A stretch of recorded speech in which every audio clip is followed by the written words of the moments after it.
दोस्तों इन्वेस्टमेंट तो हम सभी करना चाहते हैं, लेकिन एक चीज़ है जो हम सब को रोकती है इन्वेस्टमेंट करने से, वो है रिस्क। और यही एक कारण है कि हमारे इंडिया में इन्वेस्टमेंट करने वालों लोगों का परसेंटेज काफ़ी कम है। सो इस वीडियो में मैं डिस्कशन करने वाला हूँ उस पर्टिकुलर चीज़ के बारे में जहाँ आपका रिस्क एकदम ज़ीरो है और रिटर्न 8% है। सो बने रहिएगा वीडियो के लास्ट तक ये चीज़ जानने के लिए कि कौन सा है वो बॉन्ड, कैसे हम उसमें इन्वेस्ट कर सकते हैं, कितने टाइम तक के लिए हमें इन्वेस्ट करना पड़ेगा, क्या रिटर्न मिलेगा और उसकी इन्वेस्ट करने के क्या तरीके होंगे। हेलो दोस्तों, मेरा नाम है शशांक, आप देख रहे हैं फिनटेक वर्ल्ड और इस चैनल में हम डिस्कशन करते हैं फाइनेंस और टेक्नोलॉजी से रिलेटेड चीज़ों को। अगर आपको इस वीडियो में दी गई इन्फॉर्मेशन थोड़ी सी भी पसंद आती है या ये लगता है कि आपके थोड़े से भी काम की है, तो इस वीडियो को स्प्रेड करिएगा और चैनल को सब्सक्राइब करिएगा एंड लाइक ज़रूर करिएगा। सो दोस्तों, मैं बात कर रहा हूँ आरबीआई की सेविंग बॉन्ड की। अब साल 2020 में गवर्नमेंट ने फिक्स्ड सेविंग बॉन्ड की जगह floating rate saving bond launch किया था। सो पहले जो इसका रेट ऑफ इंटरेस्ट हुआ करता था वो होता था 7.75%। अब यहाँ पे ये जो इंटरेस्ट रेट है वो 8.05% होने जा रहा है। और ऐसा इसलिए है क्योंकि इसका बेंचमार्क नेशनल सेविंग सर्टिफिकेट यानी कि एनएससी है, एंड दैट इज वाई इसका जो रेट ऑफ इंटरेस्ट है वो 0.35% से बढ़ने जा रहा है। एंड इस कारण से ये बॉन्ड, बिकॉज आरबीआई ने लॉन्च किया है, तो ये बॉन्ड सेफ है। यहाँ पे आपके अमाउंट का डूबने का कोई भी चांस नहीं है।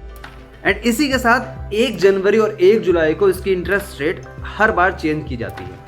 सो यहाँ पर इस बॉन्ड के लिए जो रेट ऑफ इंटरेस्ट रखा गया है जनवरी से जुलाई तक के लिए वो 8.05% है। अब अगर गवर्नमेंट अप्रैल और जून के लिए रेट ऑफ इंटरेस्ट बढ़ाती है एनएससी, तो जाहिर सी बात है कि आरबीआई भी rate of interest floating rate saving bond पर 1 जुलाई से बढ़ा देगा। अब बारी आती है दोस्तों जानने की कि किस तरह से हम आरबीआई के इस फ्लोटिंग रेट सेविंग बॉन्ड पे इन्वेस्ट कर सकते हैं। सो इसके इन्वेस्ट करने के 2 तरीके हैं। सबसे पहले सारे के सारे जो गवर्नमेंट बैंक्स हैं, इनके साथ साथ एचडीएफसी, एक्सिस बैंक और आईसीआईसीआई बैंक, ये तीनों बैंक रजिस्टर्ड हैं यहाँ पे। आप इनके जरिए भी ऑनलाइन या ऑफलाइन अप्लाई करके कभी भी इन्वेस्ट कर सकते हैं। इसके अलावा रिजर्व बैंक के रिटेल डायरेक्ट पोर्टल पर जाकर भी आप ये बॉन्ड परचेज कर सकते हैं।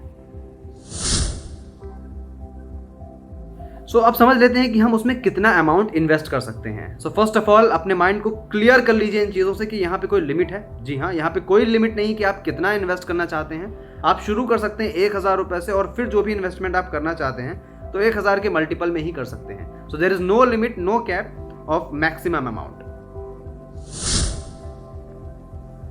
अब दोस्तों ये बॉन्ड में इन्वेस्ट उन लोगों को करना है जो लॉन्ग पीरियड ऑफ टाइम के लिए इन्वेस्ट कर सकते हैं। जी हाँ, यानी कि इसका जो लॉक इन पीरियड है वो 7 ईयर्स का है। 7 साल से पहले आप अमाउंट विड्रॉ नहीं कर पाएंगे। सो अगर आप इतना लॉन्ग पीरियड ऑफ टाइम के लिए वेट कर सकते हैं, आप इन्वेस्ट कर सकते हैं, तो ही आप इस बॉन्ड में इन्वेस्ट करें। दोस्तों अगर टैक्स की बात की जाए तो यहाँ पे आपको टैक्स लगेगा, बिकॉज इसमें जो भी आप इंटरेस्ट अर्न करेंगे उस इंटरेस्ट को आपकी इनकम के तौर पे कंसिडर किया जाएगा। सो फिर उसी स्लैब के हिसाब से आपको टैक्स लगेगा। Now apart from tax, TDS का भी एक प्रावधान है, यानी कि आपका टीडीएस भी डिडक्ट किया जाएगा और वो 10% होगा। अब टीडीएस आपका तभी कटेगा जब आप एक साल में 10,000 से ज़्यादा, मैं फाइनेंशियल ईयर की बात कर रहा हूँ, अगर एक फाइनेंशियल ईयर में आपने 10,000 से ज़्यादा इंटरेस्ट अर्न किया है तो ही आपका 10% टीडीएस डिडक्ट होगा। So talking about pre mature redemption, यहाँ पे दोस्तों 60 साल के नीचे जो भी होंगे उनके लिए कोई भी रिडेम्पशन नहीं, कोई भी प्री मैच्योरिटी रिडेम्पशन नहीं है। They have to wait for 7 years, उसके बाद ही आप अमाउंट विड्रॉ कर पाएंगे। लेकिन अगर आप 60 साल से 70 साल के बीच में हैं तो आपका जो ईयर होगा विड्रॉ करने का अमाउंट वो 6 साल का होगा, यानी कि 6 साल के बाद आप विड्रॉ कर सकते हैं। लेकिन अगर यही आपकी एज 70 से 80 साल के बीच में है, अगर आप ऐसे इन्वेस्टर हैं जो 70 से 80 साल के बीच लाई कर रहे हैं, तो आपके लिए जो ईयर होगा वो होगा 5 ईयर, यानी कि 5 साल में आप अमाउंट अपना विड्रॉ कर सकते हैं। और अगर आप 80 से ऊपर हैं तो अपना अमाउंट आप 4 साल में विड्रॉ कर सकते हैं। दोस्तों यहाँ पे आपको विड्रॉ करने के कुछ चार्जेस और पेनाल्टी लगेंगी, जिसे हम कहते हैं रिडेम्पशन अमाउंट। सो ये जो अमाउंट होगा आपका, वो आपके लास्ट के 6 महीने में अर्न किए हुए इंटरेस्ट का 50% होगा। दोस्तों ये थी complete information RBI floating rate saving bond के बारे में। उम्मीद करता हूँ आपको ये जानकारी यूजफुल लगी होगी। और अगर आप रेडी हैं इन्वेस्ट करने के लिए, आपके पास एक एम्पल अमाउंट ऑफ टाइम है इन्वेस्ट करने के लिए, आप वेट कर सकते हैं, इतना पेशेंस है, डेफिनेटली आपका अमाउंट नहीं डूबेगा, बिकॉज आरबीआई है वहाँ, कोई एक पर्टिकुलर कंपनी नहीं है जो चली जाएगी या ऐसा कुछ होगा। So you can invest without any tension और without any fear of risk. उम्मीद करता हूँ ये वीडियो आपको पसंद होगा। Please share the video, subscribe the channel and like the video as well.